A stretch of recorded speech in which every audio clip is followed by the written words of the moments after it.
ওয়ালাইকুম।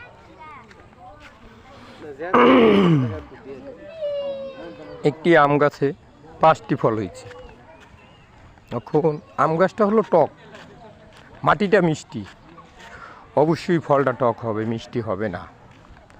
তার কারণ মাটি হলো গাছটাকে বাঁচিয়ে রাখে, কিন্তু ফলটা টক।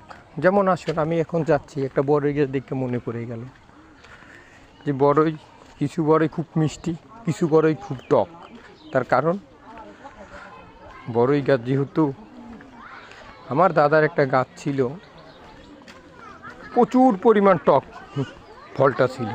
যখন একটু কাঁচা ছিল, ফলটা যখন পাকতো একটু মিষ্টি লাগতো।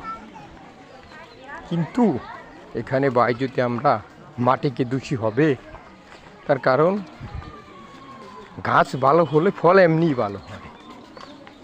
মূল কথাটা হলো, আমরা মাটি না দেখে গাছ দেখি। অনেক সময় আমরা বলি যে দোকানদার চোর, তাতে কি সদাইটা তো ভালো, কিন্তু না, বেচনেওয়ালা আর দোকান দুটোই ভালো লাগে। এটার ফাঁকে একটা কথা বলি, আবু বক্কর একটা ঘটনা। আবু বক্কর এক সাহাবীকে বলছিল যে, ভাই দোস্ত, আমার জন্য মিষ্টি কেন?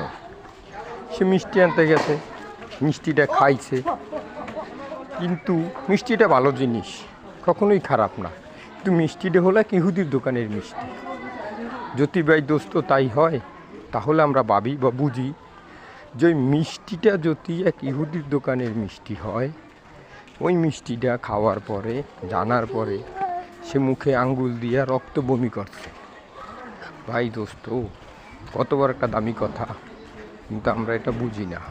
যদি বুঝতাম তাহলে অবশ্যই আমরা এটা ভাবতাম, কিন্তু এটা বোঝা দরকার যেটা কত বড় একটা দামি কথা। একটা ইহুদির দোকান থেকে মিষ্টি কিনলো, মিষ্টিটা বমি করে ফালাই দিল, রক্ত বমি। তাহলে আমরা কীভাবে বলি যে দোকানদার সদাই কিনুন, সদাই ভালো হলেই হয়, দোকানদার ভালো দরকার নাই? কিন্তু না ভাই দোস্ত, এটা মিথ্যে কথা। দোকানদার ভালো হলে সদাই এমনি ভালো হবে, দোকানদার খারাপ হলে সদাই এমনিই খারাপ হবে। কেন? দোকানদারই তো মালটা মেপে দিচ্ছে, দোকানদারই তো মালটা রাখতে আছে, সবই দোকানদারি করতে আছে, সদাই কি দোষ? মূলত কথাটা হলো এই, যে দোকানদার ভালো তার সদাই ভালো, যে গাছ ভালো তার ফল ভালো। কিন্তু যার গাছও ভালো